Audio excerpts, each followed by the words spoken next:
चर्चा की शुरुआत कर देते हैं। मोदी जी से शुरू, मोदी जी पर खत्म, क्यों गौरव भाटिया जी? देखिए, बड़े ही गर्व की बात है, केवल भारतीय जनता पार्टी के लिए नहीं, पूरे देश के लिए, कि आज हमारे पास श्री नरेंद्र मोदी जी जैसा नेता और नेतृत्व है जो केवल भारत को ही नहीं, अंजना जी, पूरे विश्व को एक दिशा दे रहा है।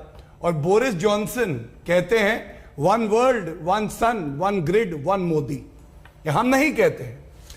अब इसमें भारत की जनता 56 इंच की छाती करके गर्व महसूस करती है, लेकिन ऐसे लोग हैं जिनको दर्द होता है क्योंकि उनकी राजनीतिक दुकानें बंद हो गई, जो कहते हैं सरेंडर मोदी, मोविड, इसमें आप कुछ नहीं कर सकते। लेकिन ऐसा क्यों है, यह हमें जरूर जानना चाहिए। ऐसा इसलिए है, अनुच्छेद 370 विपक्ष कहता था हटा के दिखाओ, हटा के दिखाओ, हटाया। अब कह रहे हैं अरे कैसे हटा दिया, गलत कर दिया। यूपी का क्या लेना है अनुच्छेद 370 से? लेना आपने है 56 इंच का लेना है। मैं बताता हूं, श्री नरेंद्र मोदी जी की आपने सर्वे दिखाया, तो मैं केवल यूपी तो बात नहीं करूंगा, यूपी पे भी आऊंगा, लेकिन एक बड़ी तस्वीर जरूर रखना चाहूंगा। सर को बार बार बनारस क्यों जाना पड़ रहा है? इसलिए जाना पड़ रहा है क्योंकि एक आदर्श प्रधानमंत्री, एक आदर्श नागरिक, एक आदर्श सांसद भी होगा। 7 साल में 30 बार काशी गए। एक बार पूछिएगा जरा, 2 साल में रायबरेली सोनिया गांधी कितनी बार गई, 2.5 साल में आजमगढ़ अखिलेश यादव कितनी बार गए। और ये तो गर्व की बात है कि कोविड के समय में भी काशी उनके दिल में थी, रोम रोम में थी। ये तो एक तारीफ करने की बात है। जो आप मुझसे कह रही हो क्यों जाना पड़ रहा है, अगर सांसद हैं तो क्या प्रधानमंत्री जी को नहीं जाना चाहिए? चुनाव के पहले बहुत फ्रीक्वेंट हो गया ना सर, इसलिए पूछ रही हूं। क्योंकि ऐसा होता है, जो एसी के कमरे में बैठते हैं और जो अपने बंगले से नहीं निकलते हैं ना, वो कभी नहीं बाहर जा पाते। और सुनिए, बस अंत करूंगा, 100 करोड़ का बंगला होगा, 10 लाख की साइकिल होगी, 1 करोड़ की गाड़ी होगी, और कहलाऊंगा मैं समाजवादी, वो अपनी कॉन्स्टिट्यूएंसी नहीं जा पाते। यही फर्क है। दोनों को अपना अपना कटाक्ष समझ में आ गया। आपके साथ शुरुआत करते हैं। अंजना जी, रायबरेली सोनिया गांधी जी कितनी बार गई? अंजना जी, अमेठी हाथ से निकल गया। नहीं, एक सांसद भी होता है ना, जो नेतृत्व होता है वो एक सांसद भी होता है, उसका अपना एक क्षेत्र होता है, वहां पर वो ऐसा करिश्मा करते हैं, तब तो 26 और 32% जा रहा है सर उनके नाम पे। अंजना जी, पहले तो मैं आपकी इस थ्योरी को सिरे से नकारता हूं, जो आप कह रहे हैं कि मोदी जी अगर राज्यों के चुनाव में पार्टिसिपेट करते हैं तो भारतीय जनता पार्टी की विजय होती है। अभी आपने बताया है, आप देखिए, मध्य प्रदेश मोदी जी के नेतृत्व में हारे, छत्तीसगढ़ हारे, राजस्थान हारे, पंजाब हारे, दिल्ली हारे, बंगाल हारे, उड़ीसा हारे, तमिलनाडु हारे, केरला हारे। बड़े प्रांत भारतीय जनता पार्टी हार गई। मोदी जी का करिश्मा नहीं था। हां, इस बार प्रभाव रहेगा, मोदी जी का प्रभाव रहेगा, क्योंकि ऑक्सफैम की रिपोर्ट बताती है कि महामारी की विभीषिका में 100 धन्ना सेठों ने 13 लाख करोड़ रुपए कमा लिए और 12 करोड़ लोगों ने अपनी नौकरी से हाथ धो दिया। आज ही मैं लेकर आया हूं centre for monitoring Indian economy की रिपोर्ट, ताजा, बिल्कुल लेटेस्ट, 2 दिन पहले आई है। उसका परिदृश्य देखेंगे तो रोंगटे खड़े हो जाएंगे।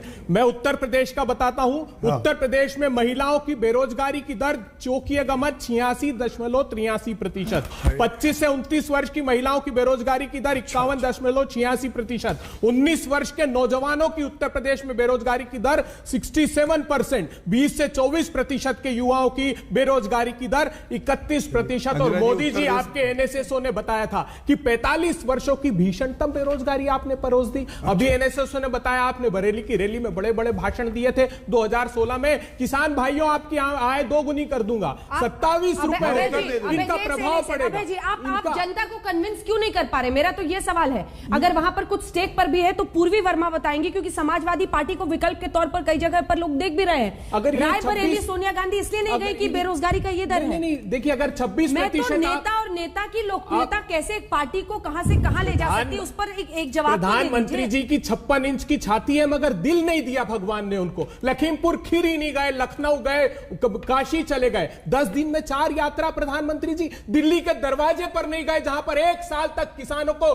तड़पाकर आपकी सत्ता की सरपरस्ती में मारा गया। सिर फोड़ने के आदेश करनाल में दे दिए गए, गाड़ी से रोन दिया गया प्रधानमंत्री जी। लेकिन आपके पास छाती तो है, लेकिन उसमें दिल नहीं है प्रधानमंत्री जी। मुझे बताइए, बताइए, वो आपका गृह राज्य मंत्री जो कहता था कि मेरा हिस्ट्री देख लेना, मैंने देखी उसकी हिस्ट्री, वो हिस्ट्री शीटर था उसी थाने का जहां से वो चुनकर आते हैं। उन पर गौरव भाटिया जी एक मुकदमा है हत्या का जो लंबित है, रिजर्व फॉर ऑर्डर, मैं उसकी बात ही नहीं कर रहा। लेकिन आज बात यह है कि इतना कुछ है फिर भी कांग्रेस पार्टी को जमीन खोजनी पड़ रही है ना। लोग, मेरी विश्वास मानिए, इस बात जो 26% लोग हैं उसमें से अगर 20 भी छटक गए तो आपकी सरकार नहीं बनेगी। एक साथ जवाब दीजिएगा। पूर्वी वर्मा, देखिए, जहां प्रधानमंत्री की लोकप्रियता, जहां तक आपने लोकप्रियता बताई है, हमला करने से मुझे लगता है अखिलेश यादव समाजवादी पार्टी थोड़ा ही चकती। देखिए, बात हमले की नहीं है, बात है कि किस तरह आप कंस्ट्रक्टिव और पॉजिटिव पॉलिटिक्स करते हैं। जिस तरह बीजेपी और मोदी जी, या जिनको हम कहते हैं योगी जी, जो हमारे प्रदेश के मुख्यमंत्री हैं, एक बहुत ही नेगेटिव, नकारात्मक तरीके की राजनीति करते हैं, जहां पे गाली गलौज करना, एक दूसरे को ब्लेम करना, ये नहीं हुआ वो नहीं हुआ। मुझे लगता है हमारे लीडर श्री अखिलेश यादव जी ने हमेशा से सोचा है, एक तो पहली बात तो बड़ों का सम्मान करते हैं, दूसरा उन्होंने ये सोचा है कि कैसे अपने प्रदेश में पॉजिटिव और कंस्ट्रक्टिव राजनीति करनी है। बात की गई कि वो आजमगढ़ कितनी बार गए हैं, तो वो मैं शर्त लगा बनारस दौरे पे कह देना कि अंत समय में लोग बनारस पहुंचते हैं, वही सम्मान का हिस्सा था। देखिए, उन्होंने कहा था अंत समय, उन्होंने कहा था कि पार्टी का अंत है। अब जनता समझ चुकी है, जनता उनके झूठे मूठे वादों में नहीं आने वाली है बीजेपी के। उसको पता है कि किस तरह की अब समाजवादी पार्टी का समय आने वाला है। गंगा को बनारस में मोक्षदायिनी कहा जाता है, और आप तो पूर्वी वर्मा चुनाव भी वहां लड़ चुकी हैं, आपको अंदाजा होगा अंत समय में लोगों के जाने का वहां पर क्या अर्थ है। पार्टी जाके वहां थोड़ी बैठती है, बोल देते हैं कि पार्टी का अंत समय आया है तो पार्टी वहां पहुंच गई है। पीएम का विजिट था ना, तो फिर ये कैसा सम्मान हुआ? कभी कभी शब्दों को बहुत गलत तरीके से देख लिया जाता है। ही जेन्युइनली मेंट कि वहां पे अब पार्टी का अर्थ समय आ गया है। और दूसरा, जब आप कह रही हैं गंगा जी को मोक्ष वाहिनी की तरह देखा जाता है, मैं पूछना चाहती हूं कि आप ये बताइए, जब कोविड के टाइम पे उसी गंगा जी में, उन्हीं में इतनी लाशें तैर रही थी, तब कहां थे मोदी जी? तब क्यों नहीं गए वहां पे? तब उनका कहां था, क्या रोल था? एक सेकंड, आप गौरव जी एक साथ जवाब दीजिएगा। संजय जी, एक रिस्पॉन्स में आपसे, ये कोविड और एक के बाद एक लखीमपुर खीरी हो, हाथरस हो, क्या ये सब कुछ मोदी की लोकप्रियता में उस पर कालीन बिछ जाएगी? काफी कुछ, मुझे लगता है ये सब कोविड का आपने जिक्र किया, मुझे लगता है कोविड तो एक तरह से हिस्ट्री हो गई। अगर आज की स्थिति बनी रही चुनाव के समय तक, तो चुनाव में कोविड को कोई याद करने वाला नहीं है। लखीमपुर खीरी में जो हुआ, वो लखीमपुर, उसकी भर्त्सना की जानी चाहिए, जो कुछ हुआ बहुत निंदनीय है। लेकिन क्या यूपी की सारी जनता और ईस्टर्न यूपी में अगर आप चले जाएं, उस बात का कितना जिक्र होता है और कितनी चर्चा होती है? मुझे लगता है इस पर मैं प्रश्न चिन्ह लगाऊंगा। बहुत चर्चा नहीं होती है कि लखीमपुर खीरी में क्या हुआ, और उसकी नैरेटिव किस तरह से बनाई जा रही है पार्टियों के द्वारा, वो भी एक अलग बात है।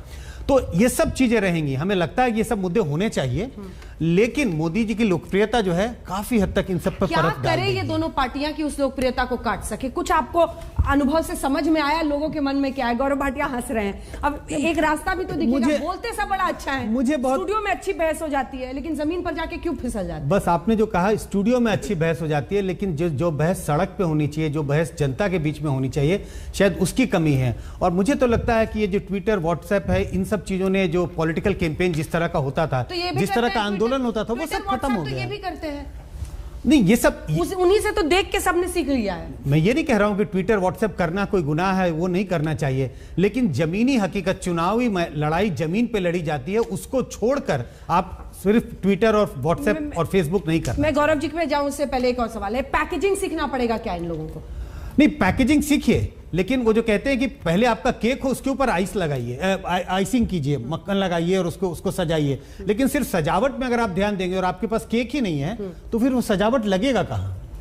गौरव जी मुस्कुराए जा रहे हैं। नहीं, बड़ी अच्छी बात। लखनऊ नहीं, दिल्ली में है आप। हाँ, दिल्ली भी भारत में ही है। लेकिन प्रश्न, जिन घरों में लोगों ने कोविड के वक्त अपनों को खोया होगा, अगर वो टीस रह गई तो वो भारी पड़ सकती है। लखीमपुर खीरी में उन किसानों का दर्द, और उसके बाद अजय मिश्रा टेनी जब पत्रकारों के साथ अभद्रता करते हुए गाली गलौज कर रहे हैं, ये क्या है? ऐसे लोगों को आप लोग सिर पे बिठाए हुए हैं, क्यों?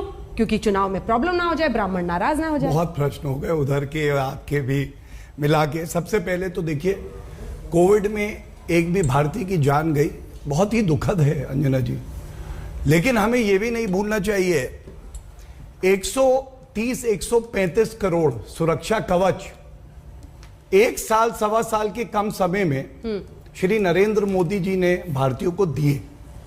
और यह भी नहीं भूलना चाहिए, आज सवाल कौन उठा रहा है? कोविड की पहले बात कर लेते। समाजवादी पार्टी जो कह रही थी कि बीजेपी का टीका है, नहीं लगाओ, और मुलायम सिंह यादव जी कहते हैं अरे बच्चे तुम मूर्ख हो, मैं तो लगवा रहा हूं। ये फर्क है, ये परिपक्वता का फर्क है जो मुलायम सिंह यादव जी में है, लेकिन बबुआ में नहीं है। कांग्रेस पे आते हैं, क्या ये सत्य नहीं है कि पंजाब में फतेह किट स्कैम हुआ, राजस्थान में गड्ढे में वैक्सीन गाड़े हुए मिले, बॉम्बे में, महाराष्ट्र में हमने देखा डुप्लीकेट, गलत सर्टिफिकेट, फर्जी सर्टिफिकेट का स्कैम है वहां पे। ये भी सत्य है, इन्होंने कहा कि कोवैक्सीन जो भारत में निर्माण हुआ कि वो मत लगाओ, जान खतरे में है। आज वर्ल्ड हेल्थ ऑर्गेनाइजेशन ने उसे पूरी तरह से अप्रूवल दे दिया है। तो ये जो भ्रम फैलाने वाले हैं, ये लोग आज हमसे सवाल करें, ये उचित नहीं है। अब मैं एक दो बातें और कहूंगा।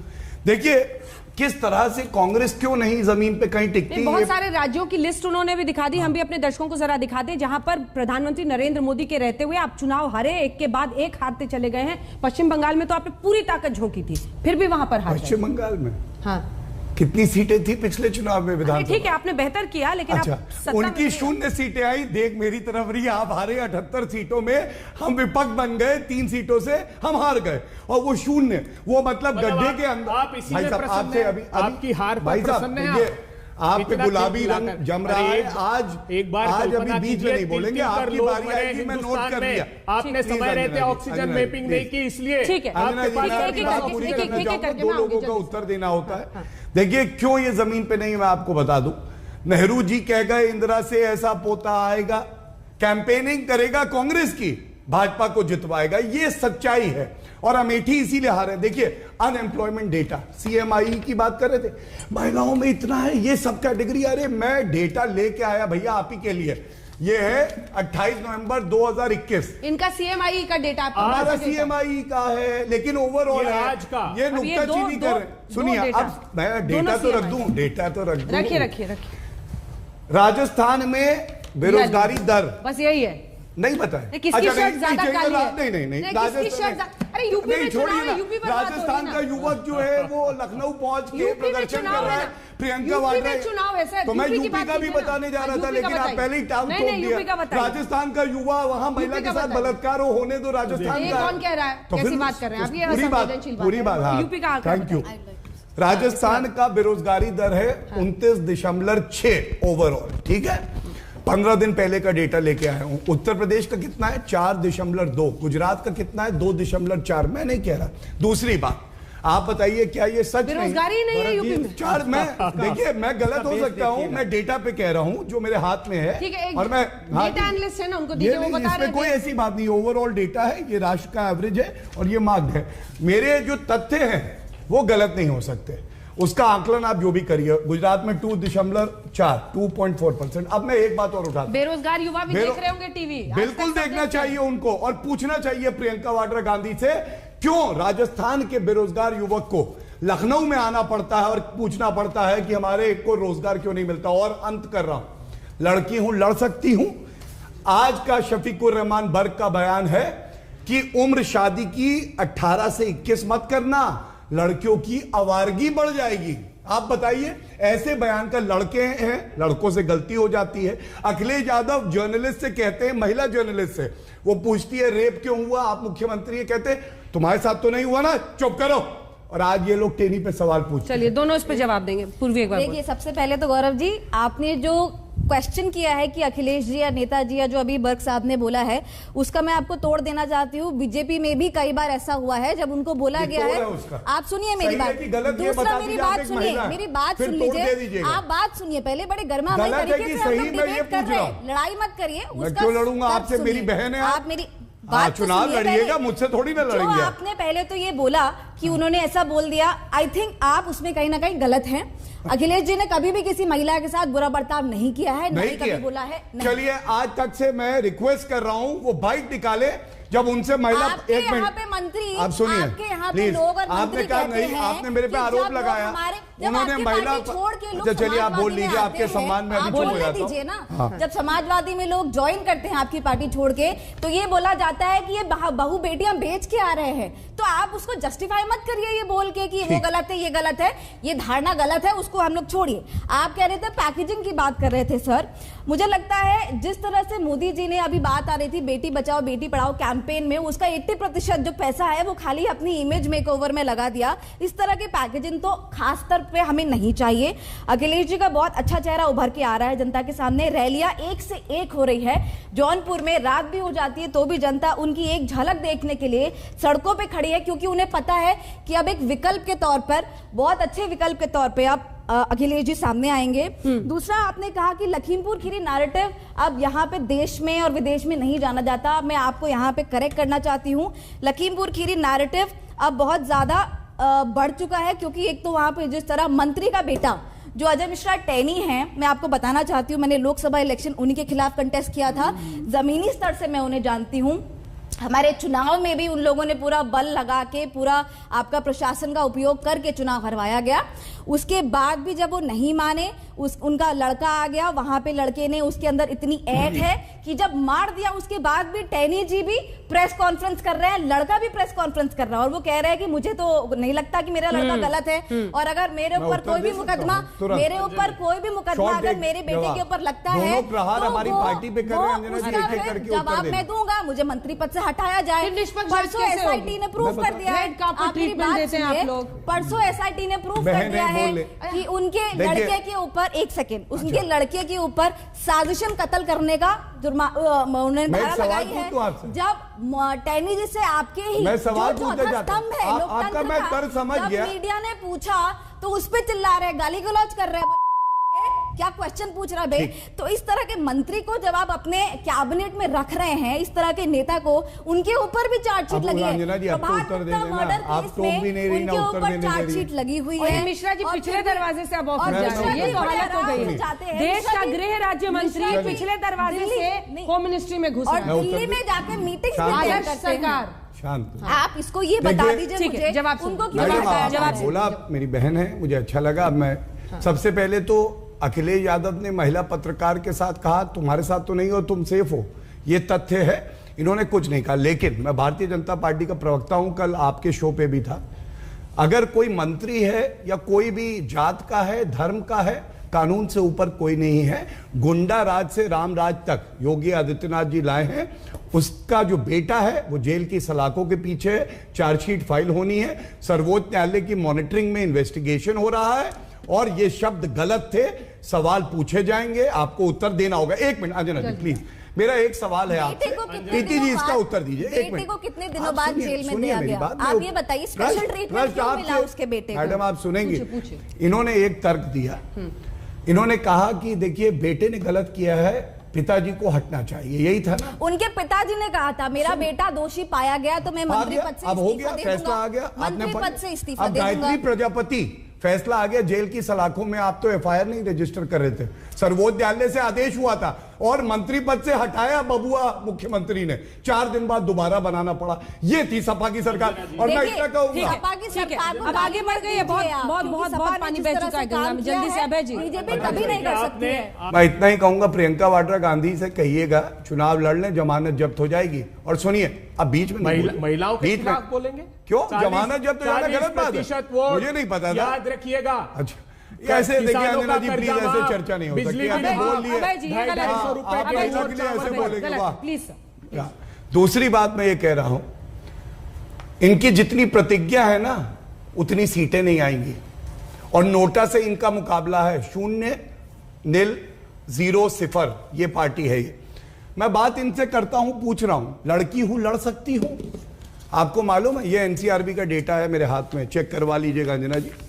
पिछले 2019 का आया 5,997 दुराचार के मामले थे, एक भी हो तो दर्द होता है।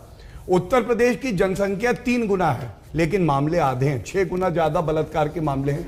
अशोक गहलोत कहते हैं ये छोटा रेप है, एफआईआर नहीं होती है। अगर उपचुनाव होते 10 दिन तक एफआईआर नहीं हुई थी, ये राजस्थान का हाल, बेरोजगारी का मैंने बता दिया आपको। तीसरी बात मैं इतना ही कहूंगा, ये कहीं नहीं है लड़ाई में, हम इतना ही जानते हैं कि मोदी जी और योगी जी ये डबल इंजन की सरकार है। सपा की जो नेता है उसमें कोई इंजन नहीं है, नो इंजन सरकार है। और कांग्रेस का तो उनके चाचा भी मिल गए, कांग्रेस का 14 सारे छोटे दल उनके साथ आ रहे हैं, उससे फर्क नहीं पड़ेगा। शिवपाल यादव उनके चाचा, राजभर, बहुत सारी छोटी पार्टी। आप मुझे ये बताइए 2014 के लोकसभा और 2017 में चाचा साथ नहीं थे? साथ थे, लोकसभा में थे ना, विधानसभा का नहीं, विधानसभा में भी थे। आप चलिए कुछ आंकड़े आप, इसलिए मैं एक ही बात, सुनिए, इससे कोई फर्क नहीं पड़ता है कि कितने छोटे छोटे दल मिल रहे हैं। भारतीय जनता पार्टी ने जो काम किया पूर्वांचल एक्सप्रेस पे, AIIMS, Raebareli, Gorakhpur medical college खुल रहे हैं, किस तरह से काशी कॉरिडोर हमने देखा। क्या ये लोग कहते थे मुमकिन नहीं है? मोदी है तो मुमकिन है, आपने कहा ना, वो इसीलिए है। आप ही का नारा मोदी जी ने नारा आपको मोदी जी ने जल्दी से मोदी जी ने कर दिखाया। आप अपना बताइए की रिपोर्ट बता रहे हैं कि नोटबंदी से और गलत जीएसटी से छोटे मझोले उद्योग। चलिए ठीक है, कुछ और आंकड़े आपके सामने रखते हैं। जब मोदी के नाम पर वोट देने वाले परसेंटेज, हमने आपको बताया था ना 26% थे जिन्होंने मोदी कहा कि हम मोदी के नाम पे हमने बीजेपी को वोट दिया है। उसमें जब हम महिलाओं और पुरुषों को देखते हैं तो पुरुष 30% थे जिन्होंने मोदी के नाम पर वोट दिया। ये 26% का आप ये सबसेट समझ लीजिए, है ना। 26% में 30% थे जिन पुरुष और 21% महिलाओं ने उनके लिए वोट दिया था। इसी के साथ जो अगला हम आपको दिखा रहे हैं वो है गरीब 27%, निम्न वर्ग 28%, मध्य वर्ग 28% और अमीर 17%। तो ये है ब्रेकअप इसका, जिसमें आप अंदाजा लगा सकते हैं कि सबसे ज्यादा जो है वो बीच का ही आप पाई देख रहे हैं, जो मध्य वर्ग ही है, और फिर दूसरा एक्सट्रीमली पुअर। मोदी के नाम पर वोट देने वाले शहरी और जो ग्रामीण है वो भी हम जल्दी से आपको दिखा देते हैं। ग्रामीण थे 24 और शहरी 33। तो ये जो कहा जाता है बीजेपी के बारे में कि बाय एंड लार्ज शहरी वोटर उनके हैं। जल्दी से संजय। मोटी सी बात यह है अंजना जी की जो बीजेपी को जिन लोगों ने वोट किया यूपी में, हाँ। और ये 2017 के विधानसभा चुनाव की बात हो रही है, तो मोदी के नाम पर झुकाव किसका ज्यादा होता है? तो महिलाओं की तुलना में पुरुषों का ज्यादा झुकाव दिखाई पड़ता है। और अगर शहरी और ग्रामीण मतदाताओं को देखें यूपी के, तो ग्रामीण मतदाताओं पर उतना प्रभाव नहीं पड़ता जितना कि शहरी मतदाताओं पर पड़ा। डेटा बहुत साफ बता रहा है। पूरे यूपी के में बीजेपी के वोटरों में 26% मोदी के नाम पे वोट देते हैं, लेकिन ऐसे बीजेपी के वोटर जो शहरों में रहते हैं उनमें 33%। तो यही इसका निचोड़ है। ठीक है, अब जल्दी से हम आपको स्टेट वाइज दिखा देते हैं कि मोदी के नाम पर जो वोट परसेंटेज पड़ा है उसमें यूपी में बीजेपी का जो प्रदर्शन रहा है विधानसभा चुनाव में, मोदी से पहले 47 सीटें आई थी और फिर 312 मोदी युग में। ये क्यों हम कह रहे हैं? यूपी में जो बीजेपी का प्रदर्शन है pre Modi and post Modi 2017 2014 में उनकी सरकार केंद्र में आई, उसके बाद से जबरदस्त उछाल उत्तर प्रदेश के चुनाव में 47 से वो एक बार कई गुना। बिल्कुल, और ये आंकड़े बहुत साफ बता रहे कि अगर आप 2012 का चुनाव देखें तो सिर्फ 47 सीटें थी, और जहां जब 2017 का चुनाव होता है तो कई गुना। चलिए अगला हम आपको जल्दी से वोट परसेंटेज भी दिखा देते हैं। मैं आ रही हूं सर, आपके मन का भी एक डेटा आने वाला है, थोड़ा सा बस इंतजार कीजिए, सब्र रखिए। ये डेटा हम आपको वोट परसेंटेज भी दिखा रहे हैं। 15% वोट था प्री मोदी और वो 40% के आसपास पहुंच गया यहां पर पोस्ट मोदी। अब हम मोदी युग में बीजेपी का प्रदर्शन तमाम राज्यों में दिखा रहे हैं, जिसमें कुछ मुस्कुराने की वजह अभय दुबे जी को मिलेगी, जिसमें असम में आप देख रहे हैं 2016 और 2021। जल्दी से हम असम से शुरुआत कर रहे हैं, तो बढ़ गया। ये देखिए, सबसे पहले हम मोदी युग में बीजेपी का प्रदर्शन जब आपको दिखाते हैं तो शुरुआत हम कर रहे हैं असम से। असम में 60 सीटें जब उनकी 2016 में थी और वही 60 सीटें 2021 में रह गई। वोट परसेंटेज में इजाफा हुआ है। असम में बड़ा सा टिक मार्क मोदी के नाम पर लग जाता है। मध्य प्रदेश 2013 में 165 सीटें थी, 44.88% वोट्स। फिर 2018 में 109 सीटों पर ये सिमट गए थे। उसके बाद जो अभय दुबे जी की पार्टी के साथ हुआ वो तो खैर अब दुनिया ही जानती है। शिवराज जी फिर से सीएम बन गए, ये दुखती रह गए। एमपी से ही आते हैं दुबे जी, वो बड़ा दुखी हो जाते हैं एमपी की कहानी सुनकर, इसीलिए तो गजब कहा जाता है सर। प्रजातंत्र के लिए दुख, प्रजातंत्र एमपी को इसीलिए गजब कहा जाता है सर।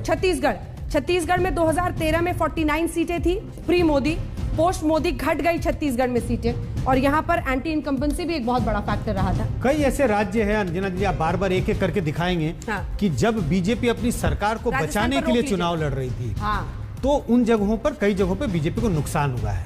बिल्कुल, राजस्थान का आंकड़ा हम दिखा देते हैं जल्दी से।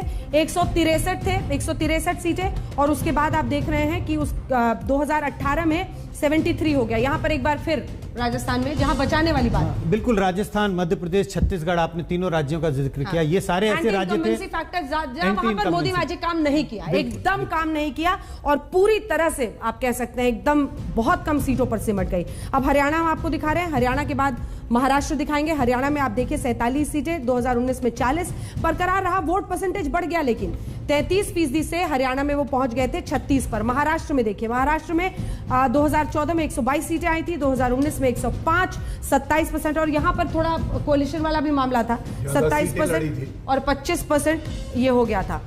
शिवसेना को ज्यादा सीटें दी गई थी अंजना जी, तो वो वोट परसेंटेज जो है। ठीक है, अब गोवा का आंकड़ा जल्दी से दिखा देते हैं। 21 और 13 यहां पर भी गिरावट आई, वोट परसेंटेज में भी गिरावट आई है। और जो राज्य जिनका जिक्र वो लगातार कर रहे हैं, वो उन राज्यों को वो बचाने में नाकाम रहे थे। यूपी चुनाव के लिए मोदी की जो रैली है, जुलाई 2021 से 14 दिसंबर तक 11 रैलियां। 2017 में मोदी की चुनावी रैली 24 हुई।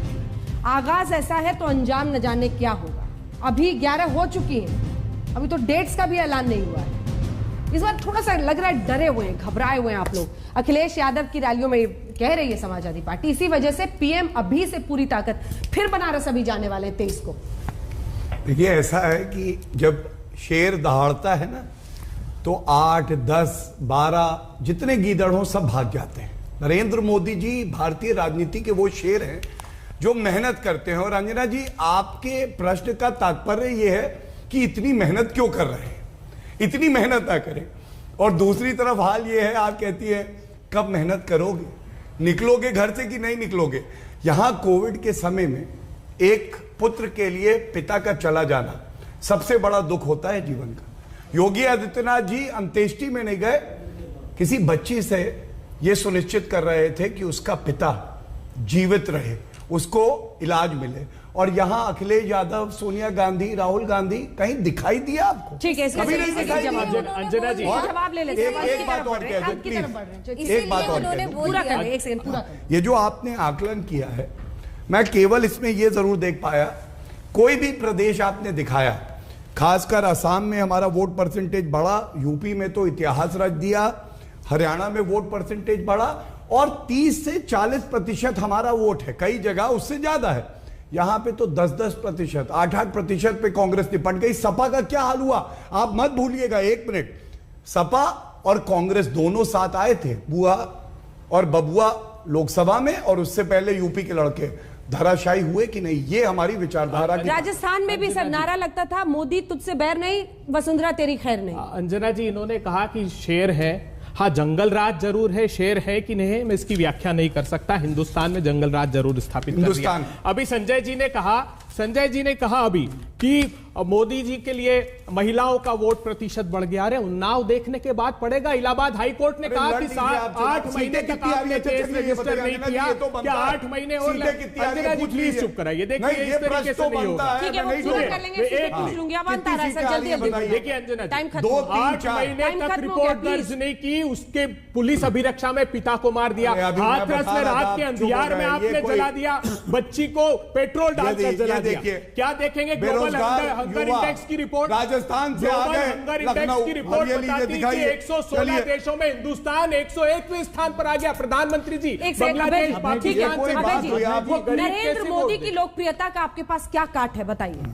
नरेंद्र मोदी, सारा देश उनके खिलाफ इस बार उत्तर प्रदेश में जो कितनी सीटें आएंगी? पंचायत के चुनाव देख लीजिएगा, वो लिटमस की कितनी सीटें? सुनिए आखिरी बात, लिटमस टेस्ट था। वाराणसी पूरी तरह साफ हुए पंचायत के इलेक्शन में, गोरखपुर साफ हुए पूरी तरह, लखनऊ जहां 3 बड़े नेता आपके वहां तीनों साफ हुए। यूपी में कितनी सीटें आएंगी? वो बताइए जो पूछ रही हैं। सरकार बना लेंगे?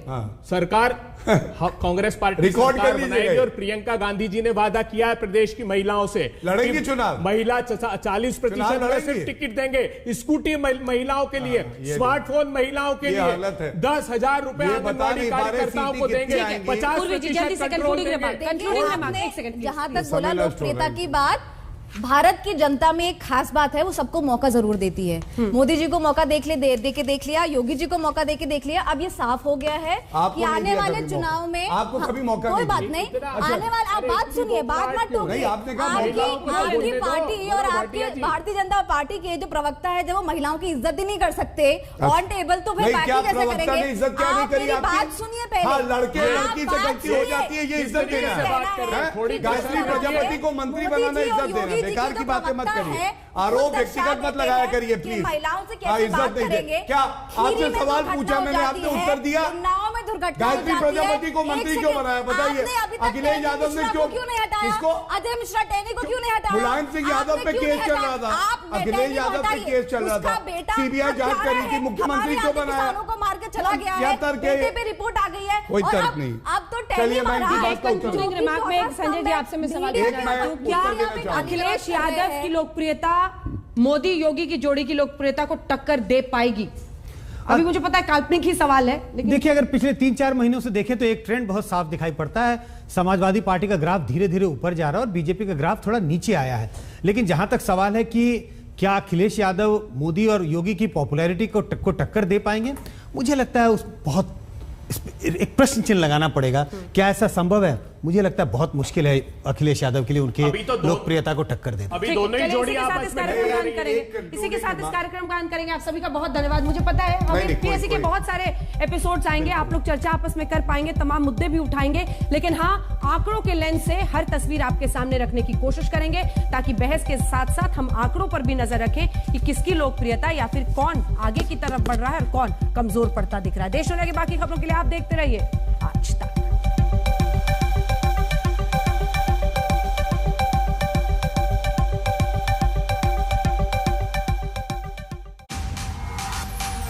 आज तक बेमिसाल 20 साल।